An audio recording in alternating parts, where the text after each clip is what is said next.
Daawwattoota keenya nagaan waaqayyoo isiniif haa ta'u akkam jirtu bakka jirtan hundumatti nagaan waaqayyoo isin qaqqabu jechaa sagantaa maaddii maatii qabannee isiniif dhiyaanneerra sagantaan maaddii maatii akkuma barame yeroodhuma barametti isiniif dhiyaachaa jira sagantaa kanatti guddaa akka gammaddan abdachaa sagantaa kana kan qabatee isiniif dhiyaate ana qabbanii hundeessaatiif Engadaa Firrisaati. Daawwattoota keenyaan illee karaa kootiin nagaan isin gaafachuu barbaada. Nagaa waaqayyoo ammas dabalee isiniif haa baay'atu.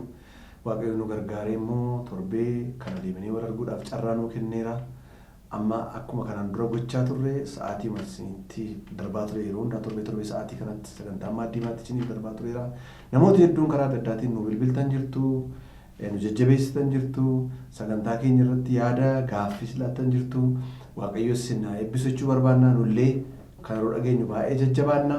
Har'as egaa guyyaa har'aas sagantaa kanarraa itti fufiinsa torbee darbee qabannee isiniif dhiyaanneerra. Hamma xumura sagantaa keenyatti nu wajjin tura isiniin jenna.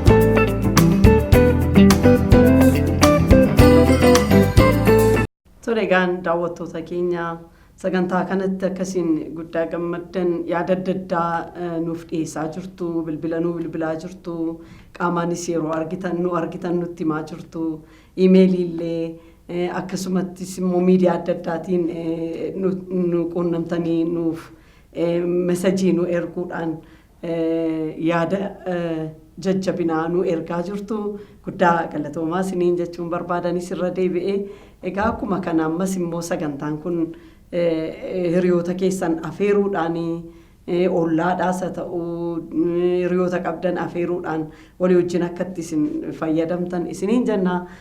Akkuma Engadaan amma jedhe gaanii torbanoota hedduudhaaf ji'oota hedduudhaaf dargaggootaa fi dursa gaa'ilaa isa jedhu dursi gaa'ilaa dargaggooti maal gochuu qabu isa jedhu ilaalaa turreerraa.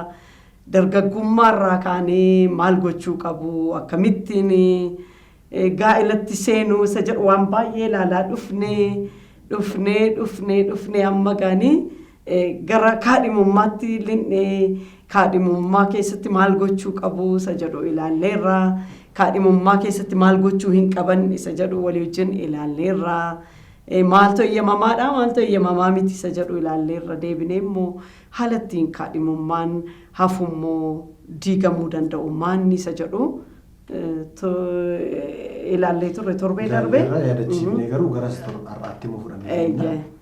Akkuma ati jette jalqaba irrattis beeksifnee dargaggooti kana hubatannee yaannaa adeemsa gaa'illee adeemsa bakka ta'ee fi adeemsa hamma umuriin isaanii lachuu lafarra jirutti adeemanii abbaan tokko lubbuu yeroo biraa sokkuu adda baanidha akka dubbii waaqayyo jedhutti. Kanaafiyyuu adeemsa kana immoo ilaallatanii adeemuun baay'ee gaariidha. Dargaggummaan maa inni miirri dargaggummaa maa inni haalli jaalalaa maa inni akkamittiin wal jaallatu jaalala waaqayyoo akkamittiin baru akkamittiin wal gaafatu inni gaafatu maal gochuu qaba inni gaafatamu maal gochuu qaba kan hundaa dubbanneerra. Egaa wal gaafatanii ka'anii kaadhimaadhaa waldaatti beeksisuu manatti beeksisuu akkamitti immoo of eeggannaa godhatu jenneetu egaan yeroo darbees jenneera. Isin sodaachisuun miti isin naasisuun miti hin taane taanaan immoo waliin fuune bakka ta'ee fi otuu gaa'ela keessan galin otuu waliin fuudhin gargar ba'uun hin danda'amu bakka ta'eef haal dureen isaaniin gargar baasuu danda'u kaadhimummaa keessatti maal fe'isa jiru qabxii gara ja'an tokkooti kan dubbanne isa tokko lama sadii inni fuma yaadachiifne isaa irraa attenne ciine gaariitti fakkaatanis. Baay'ee gaariidha akkuma Engadaan amma jedhe dargaggooti baay'ee gaa'elatti galuu sodaatu. Maali sodaachuu akka isaan hin qabne barumsa keenya kanaan duraarraa baay'ee argattaniittu jennanna.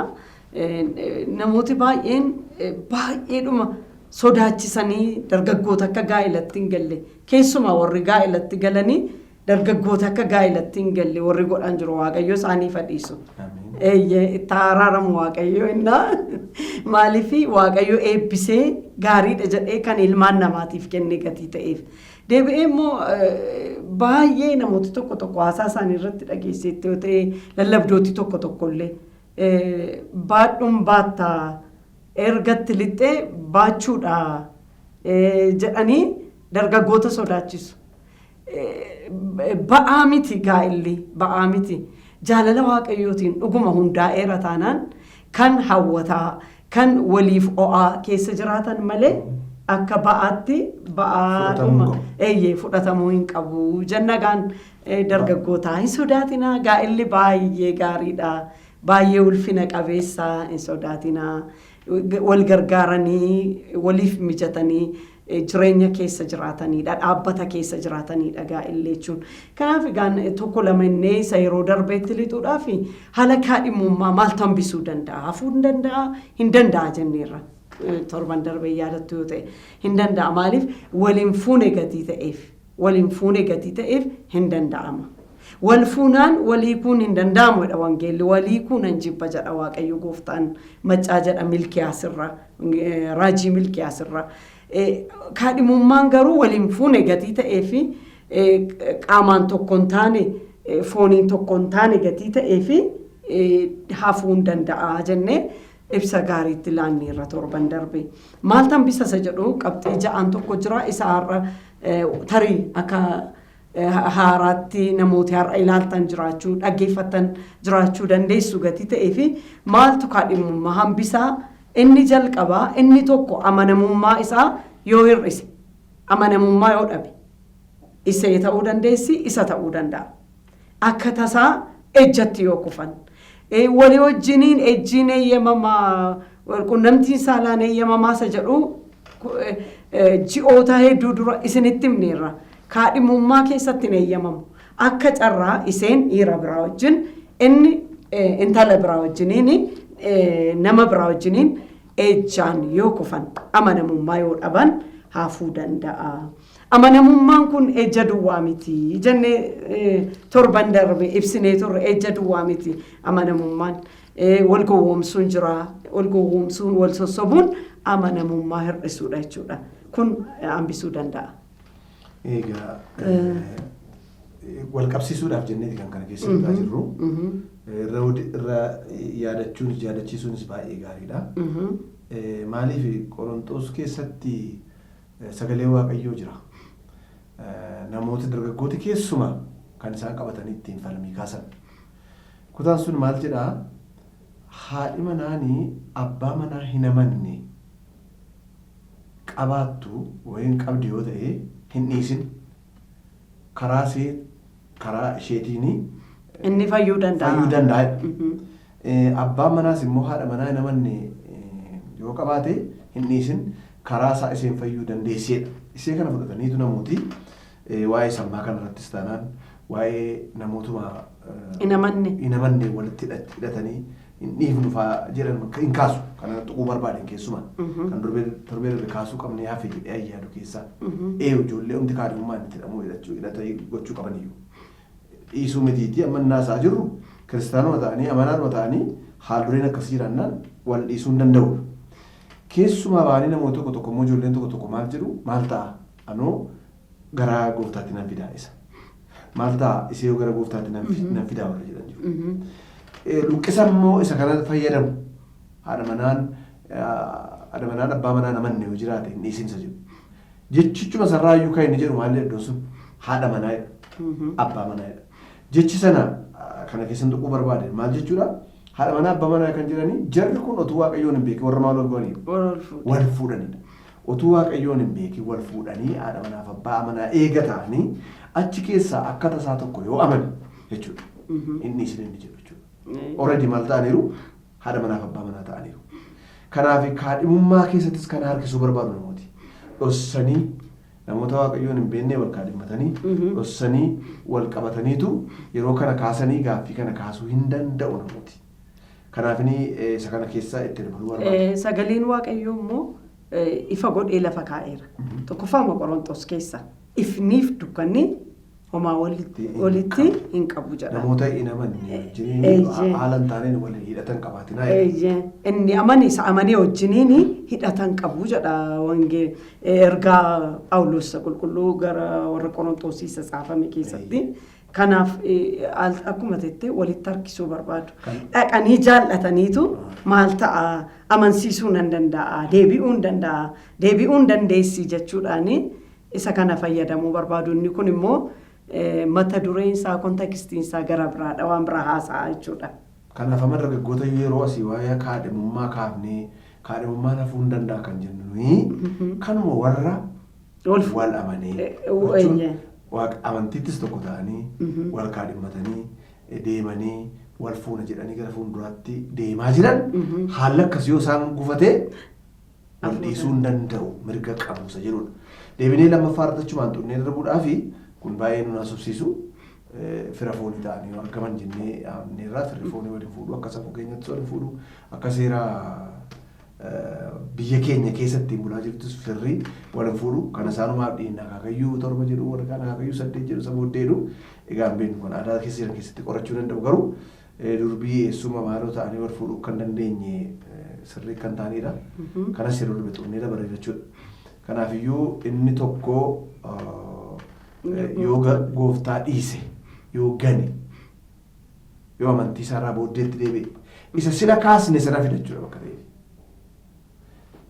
Isa kanarratti kan nama sana dubbanne irra caalaa kan wal qabatu lama ta'anii jiru waaqayyotti namanuu waaqayyotti namantii utuu deemaa jiranii tokkonni isaa tootaalii gana karaa waaqayyo sirrii kan taane gana waaqoo sirrii kan taane gana amala yaada seexanaa duuka bu'ee deema hintalli kun inni karaa kootiin deebuu danda'a jechuun qabdu abbaa manaa miti bakka ta'eefi kaadhimaadha bakka ta'eefi kanaaf isheen dhiisuu qabdi isheen isoo akkas taate dhiisuu qabsi jedhusi yaadachiisuun gaariidha. Sirriidhuma jette gaanii inni kun tasumayyuu itti lixuun irra hin jiraatu jechuudha. Maaliif al tokko erga ganee deebi'uu dhiisuus hin danda'a namni kun rakkootti ta'uu danda'a jechuudha. Inni gara biraan immoo inni tokko gara gooftaa yoo deeme yookiin isheen yookiin inni jechuudha. Kana waaqayyo sana oolchuu jennee irra torban darbesi. Egaa waaqayyo immoo barbaannaa wanti godhan hin jiru gaa achitu caalaa jennee irraa. Deebi'ee yaada waaqayyoo se'anii deemanii yaada waaqayyoo ta'uu dhiisuu isaa yenna sirriitti adda baasanii baranis dhaabuu hin danda'u.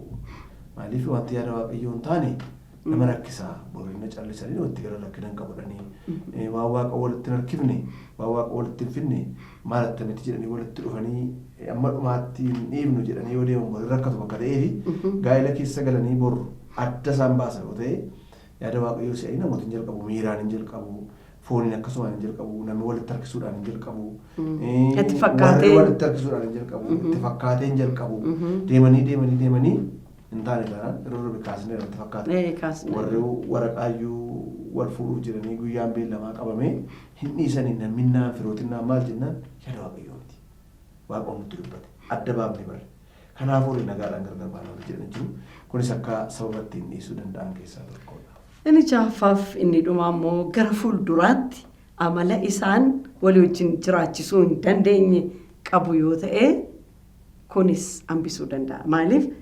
Amala gara tasuma amala sirrachuu hin dandeenye namni tokko itti mamees toleedhee borisachuma jira iftaanis achuma jira amala hin sirranne qaba yoo ta'e qabdi yoo ta'e bor rakkoo fida walii wajjin deemsa keessatti xuruutiyyuu dargaggootii hubachuu qabu kan namni walii wajjin jiraatu iyyuu amala mitiire amala kan walii wajjin nama jiraachisu jechuudha. Amaluma sirrachuun dandeenye inni irratti jibbu isheen irratti jibbitu jira yoo ta'e asumatti dhaabuu wayyaa kun akka kaadhimummaan hafuu gochuu danda'a jennee irra torban darbe. Gaa'ela isaanii dhukkubsataa taasisa. Yeroo jennu immoo nama shishifii xixiqqoo waa tokko miti. Jaalalli nama wal dandeessisiisa. Garuu jira wanti bu'uura ta'e kirooshaal wanti ta'e bor walitti dhufeenya nama wanti diigu fakkeenyaaf wal gowwomsuun fakkeenyaaf soba walitti haasa'uun namni tokko amaleeffatee yookaan soba haasa'u jira itti bareessa ta'uu dhukkuba ta'ees hin beekanii jira nama akkasii lafumaa kaa'ee kana godhu haadhi manaa kan gowwomsa hin sossoba boris baay'ee rakkisaadha wali nama nani wala mana dhabnaa immoo nama walii wajjin jiraatan bakka ta'eefi kanatu eega akkuma walii galaatti nuyi dargaggootaa gargar isin baasuutti hin jirru isin diiguutti hin jirru yaadda ilaa sodaatiin isin jechaa jirra waaqayyo kan walii isin taasisu warri karaarra jirtan warri walii wajjin kadhachaa jirtan warri wal jaallattanii wantoota kana ilaalaa deemaa saccaa deemaa adda baasaa deemaatii gara sanatti deemaa malee yeroo kaadhimaanis gargar ba'u garaan namaan gaddaa garuu jarri kun jiru taanaan dhaxxanii itti lixxanii achi keessa lafa bakka gargar ba'uu hin dandeenye keessatti hin rakkattu bakka ta'eef har'a ilaalaa jechuu barbaanna kana ture jechuudha. Kana fakkaata isuma har'aatti yoo darbine kallattiidhumaan egaa har'a gara haalduree gaa'ilaa ilaalchisee gara xumuraatti dhufaa jirra balbala ittiin gara bultiitti seenan haasofna. Sacimaa bira geenye. Abbaa manaa fi haadha manaa taasisuudhaaf deemna bakka ta'eefi abbaa manaa fi haadha manaa ammoo akkamittiin ta'u osoo ga'aniiru warri walii wajjin kaadhimummaan turanii wal fuudhna jedhanii wal abdatan kunii akkamittiin gara isa waaqayyo akeekee dhiiraadhaaf abbaa isaanii isaa haadha manaa isaatti maxxanaa isaan lachanuu foon tokko hin ta'u isa jedhu sanatti akkamittiin seenu isa jedhu kaafnee haasofnaarra. Kaayyoon keenya waa tokko sagalee waaqayyoo irraas taanaanii irratti jalqabaa kaanee kan nu ilaalle ergamaan nani caqasis seera uumamaa boqonnaa 2:24 irra jira. Kanaafis dhiirri haadhaaf abbaa isaanii haadha manaa isaatti maxxana isaan lachanuu foon tokko hin ta'u inni jedhu kuni deebinees wangeela Maatewos irraa natti tola kutaa kun irra dubbisiira kaayyoon keenya kana bakka ta'e dargaggoota maal jedhaa gooftaan keenya Yesuus Kiristoosis warri Fariisotaa yeroo waa'ee haadha manaaf abbaa manaa waa'ee waliikuu waan adda addaa gaafatanii akkanatti hin jedheen itti dabalees sababii kanaa fi kanan dubbisaa jiru wangeela Maatewos boqonnaa 19:5 itti dabalees sababii kanaaf dhiirri haadhaaf abbaa isaa inni isaa haadha manaa isaatti hin maxxana isaan lachanus foon tokko hin ta'u isuma seera uumamaa boqonnaa 2:24 irratti jirutu gooftaan Yesuus Kiristoos deebi'ee dhaloota bara isaa jirus yaadachiise har'a nuufis darbee kan hojjetu maqaan lakkoofsa 6 hune egaa isaan lama miti foon tokko malee kanaafis waan waaqayyo walitti qabsiise namni gargar hin baasin jedhee jedha isa kana barbaanna isaan lama miti tokko malee kanaaf waan waaqayyo maal godhe walitti qabsee namni gargar hin baasin hammi nuyi amma keessumaa har'a haasofnu waa'een balbala ittiin gara tokko ta'uutti dhufan kanaati kan nu haasofnu balbala gara ittiin lama ta'uu dhiisanii tokko ta'uutti dhufan balbala gara quba jiraachuutti dhiisanii waaqayyo kan walitti maxxanse isa jedhu guyyaa itti mirkaneessan isa jedhu haasofuu barbaanna jechuudha. Kanaaf akka gaariitti akka nu caqastan barbaanna. Maaliif irra deddeebinaa waldaa kiristaanaa keessatti waan baay'ee mul'ataa jira. Ijoolleen waan tokko tuun haasa'in waan tokko namni tuun beekin wal fudhatanii magaluutti ka'aniiru. Dhugaadhaan danda'u godhatee hin beeku. Waan numa calaqqisaa jirudha. Yoo waldaan kiristaanaa lakkisaa karaa salphaadhaan wal fuudhuun hin danda'ama tokko ta'uun hin danda'ama jedhanis sababa baalatti hin baane adda addaa uumanii ijoolleen dhufanii wal fudhatanii galu sabooddee guyyaa torban tokko nama booddee waldaatti dhufanii iyyata dhiyeessu nuyi wal fuunee irraati nu adabaayan. Amma yeroo akka jedhamu adabbii jechuun mataan isaa namni tokko waaqayyoon gaddisiisu isaa baree adeemsa gara malee deemuu isaa baree qalbii dirratee yeroo dhufuudha. Garuu yeroo jiru akkuma formaal karaa ittiin waldaatti ittiin deebi'an ta'e argamu. Nan balleessi beeknee balleessinee nan balleessine adabaa jechuun baay'ee rakkisaan. Otuu nutti himamuu balleessinee otuu waldaan salphaadhaan wal fuusifnaa karaa salphaan wal fuudhuu dandeessu gidduu seennaa otuu jedhamu balleessanii adabaa jechuun fudhatama waan qabu natti fakkaatu akka ta'e yaaddu. Baay'ee rakkisaadha maanni beekaa dogoggoruu jedhaman akkasii. Dogoggora hin jedhamu beekaa balleessuu jedhamu. Dogoggorri waan utuu hin beekin godhamu gatii ta'eef. Maaliif yeroo baay'ee na yaadadha ji'oota darbe keessaa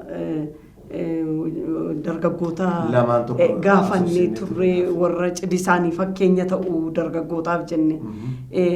By the way cidha jechuun nyaataaf dhugaatii jechuu akka hin taane yeroo sana sirriitti ibsineerra. Nyaataaf dhugaatii miti waan alaan argamu maateeriyaalii alaan argamu miti uffannaa jechuu miti konkolaataa mi'aa si'anaa sana kireeffatanii ittiin wal fuuchuu liqeeffatanii ittiin wal fuuchuu jechuu miti cidha jechuun. Cidha jechuun lamaan isaanii akka dubbii waaqayyootti seera akka dubbii waaqayyootti seeraan deemanii waldaan eebbistee yeroo isaan tokko ta'an jechuudha cidha jechuudha. Ani sirra deebii kanarratti balbalumti ittiin gara tokko ta'uutti seenan inni jedhamu cidha. Cidha yeroo jedhamu amma cidha fakkaata inni jedhamu kan barameera bakka ta'eef traditionally barameera bakka ta'eef kan sammuu namaatti dhufu cidha jennaan nyaata dhugaatiidha waan addaati kan namatti dhufu sammuu namaatti. Dhugaa isaa garuu sagalee waaqayyoo irraa gaafa jalqaba kaafnee ilaallu achirraa inni kaane hangaa natti fakkaata. Maaliifi gaa'ela waaqayyootu namaaf uume gaa'ela waaqayyootu hundeessee amma yeroo kana isa kanatti inni deebinee ilaalle gaarii natti fakkaatan kakuu haaraa keessa ilaaluu hin dandeenye. Akkana jedha ergasii waaqayyo gooftaan namichi qophaasaa ta'uun gaarii miti kan akka isaatii kan isa gargaartu kan ani isaaf nan tolcha jedhee eega jedhee booddeetu boqonnaa lamatti 21 irraa kaanee waaqayyo namichi rafee akka of wallaalu godhee lafee cinaachisaa keessaa fuudhee iddoo sanatti fooniin guutee dubartiis tolchee gara isaatti geessee jedha. Gara isaatti geessee jedha. Eegasii innis amma reefuu ta'ee jedhee eega jedhee booddee kanaafis lafeen kun lafee keessaa foonni kun foon keessaa waan baateef jedhee namee jedhamtee waamamtu amma reefuu ta'ee jedha gaafa argu. Kanaafis jedha sababii waaqayyo namaaf jedhee uumeef sababii waaqayyo namni qophaa ta'uunsaa gaarii miti jedhee fi dhiirri haadhaaf abbaa isaanii pirinsipiliidha kun. Qajeelfama nuuf taa'e dhiirraadhaaf abbaa isaanii haadha manaa isaatti maxxanaa sallachanuu foon tokko in ta'u jedhee seerri kun tumame. Eegasii jarri kun tokko ta'uu isaanii waaqayyo iddoo kanatti labse. Amma iddoo kana ilaallu gaa hin jiru wanti har'aa nama dhiphisu wanti baay'een hin jiru. Eegasii kan ka'e ilmi namaa ofiisaatii kan dhaabbate ilmi namaa ofiisaatii kan ofitti fide natti fakkaata hin jiru gaa. Iddoo kanatti yoo hin jiru. Garuu waa tokko jira. Waaqa lamaan isaanii walitti fideera. Waaqa olachuun isaanii akka isaan tokko ta'an godheera. Tarii yeroo isaa namni hin jiru namoonni baay'inne jechuun dandeenya ta'a.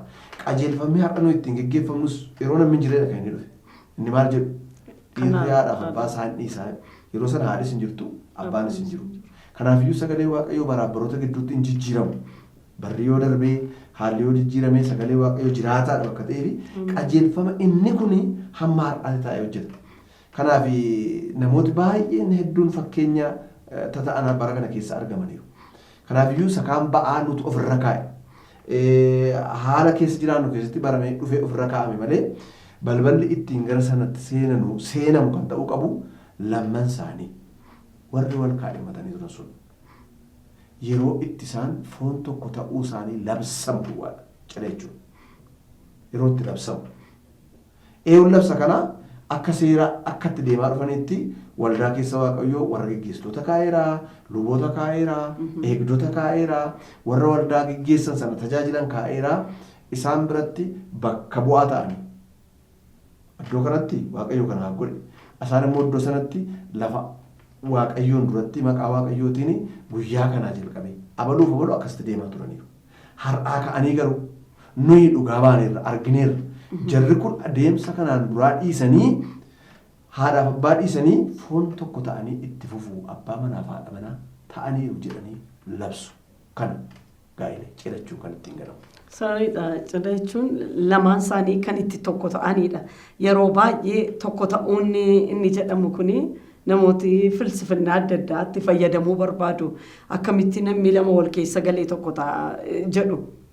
No akkas jechuu miti. Iseen yaada mataasaa qabdi, inni yaada mataasaa qaba.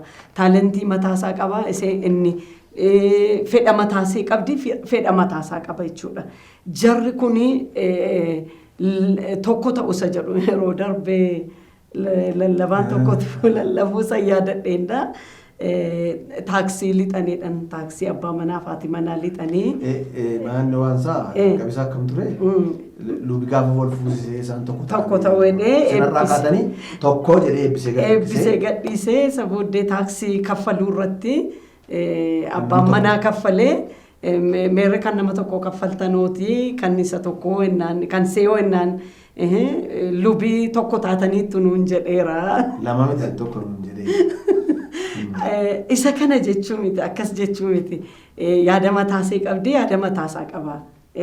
Dandeettii mataasaa qabdi dandeettii mataasaa qaba. Nama lamatu tokko ta'a jechuun gaa'ela keessatti cidha jechuun yeroo isaaniitti fooniin tokko ta'an jechuudha. Yeroo isaanii fooniin tokko ta'an jechuudha. Walquunnamtii isaaniitiin dhufanii gaafa isaan kaadhimu abbaa manaa fi haadha manaa ta'uuf yeroo isaan tokkotti ta'ani. Kana jechuun maal jechuudha? Iseen isaaf jiraachuudhaaf, inni immoo iseef jiraachuudhaaf, iseen dhibba keessaa dhibba isaaf of kennuudhaaf, inni immoo dhibba keessaa dhibba iseef of kennuudhaaf yeroo qophaa'an jechuudha. Inni isee tajaajiluudhaaf, iseen isa tajaajiluudhaaf.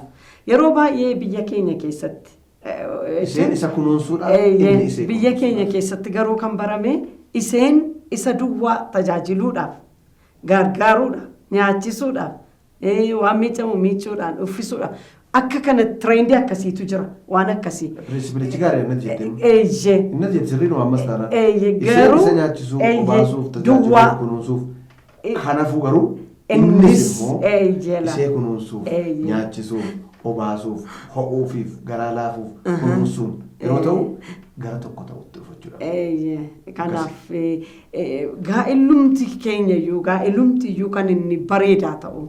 Kan inni naga qabeessa ta'u, kan inni jaalala guutuun jiraachuu danda'u yoo waliif o'uun waliif yaaduun keessa jiraateedha.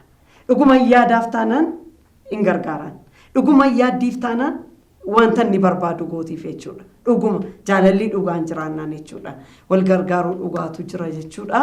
Kanaaf egaan har'aa asumarratti gara goolobuutti adeemna. Qabxii isa tokkoffaa soolii qabxii isa tokkoffaa balballi ittiin gara bultiitti seenan maa'inni inni jedhamee lamman isaanii tokko ta'uun isaanii kan ittiin lallabsamee nama hundaa duratti beekamu jechuudha. Dhuga baatota jiraachuun gaariidha kan jedhamu nus argineerraa waadaa fuudhaniiru. Waadaan Waaqa duratti iddoo guddaa qaba. Waaqayyoon irraanfatu. Namoota maroo akkas ta'uuf waadaan galtaa eeyyee yeroo jedhamu Waaqayyoon dhaqa. Waaqayyo beekumsa iddoo hundaa jira bakka ta'e. Warri dhugaa ba'anis kunis hin dhageenyeerra nus jechuudha. Bor innis yoo waadaa cabse, bor isheenis yoo waadaa cabsite dhuga baatoti kan iddoodhaa hin tochoone Waaqayyo jira. Namootis akka dhaga'anidha. Kun maaliif dubbii silatti kaafteedha. Isheen nama of dandeesseedha, inni nama of danda'eedha. Nama of danda'an lamaan kanatu yaada tokkoon jiraachuuf walitti dhufu bakka ta'eefitu waadaan barbaachise. Waadaa galanii yeroo isaan itti har'aa kaanee adeemsa keenya an akkan bareettu hin ta'in obboleessa koof akka ta'utti. An akkan bareettu hin ta'in isee obboleettii koo kanaaf akka ta'utti waliif jiraannee jireenya keenya geggeeffanna yerootti jedhan kanaaf qabxiin inni jalqabaa balbal ittiin gara abbaa mana faadhamuunaatti hidhamaa inni lamman isaanii tokko ta'uu isaanii waldaa kiristaanaatti lafa dhuga baatota jirutti lafa Waaqoo jirutti Waaqa iddoo hundumaa jira yeroo itti labsamee ta'udha jechuudha. Kana egaan torbee itti fufna wanta kanan xumurre qabxii lamman sadan tokko jiru ta'anii kana keessatti maa'inni tokko ta'uu irratti abbaa manaa faadhamaa ta'uu irratti balbala kana keessa yeroo seenan itti jiru torbee itti fufna. Egaan kanumaan inni xumurre gaarii natti fakkaata. Daawwattoota keenya egaa kan daawwachaa jirtan TV Mo'aa sagantaa keenya sagantaa maaddii maatiitii kan nu irratti mari'achaa jirru immoo dargaggoota akkamittiin gara wal fuudhanii haadha manaaf abbaa manaa ta'uu maaltu barbaachisa jedhudha. Kanaaf qabxii tokkoffaadha kan barbaachisaa inni jalqabaa dhuga baatota jiraachuu qabu. Namni isaaniin waadaa wal galchiisu jiraachuu qaba. Isa inni jalqabaati jennee kan nuyi irratti dubbachaa jirru. Waaqa jedhee nu gargaare torbee mas hin finne qabxiidhuma kanatti humna. Torbee deebinee sagantaa makanaan wal argina. Hamma torbee deebinee wal arginutti nagaa Waaqayyootiin turaa kan nu isiniin jennu ana Ingidaa Firrisaaf Qabbanee Hundeessaa akkasuma Fiqiruu Haayilee Naatnaa'el Bunjaaf Dassaaleny Hirphoo teeknikaan kan nu tajaajilaa jiranidha. Torbee deebinee wal argina. Ammasitti nagaa Waaqayyoon nu turaa.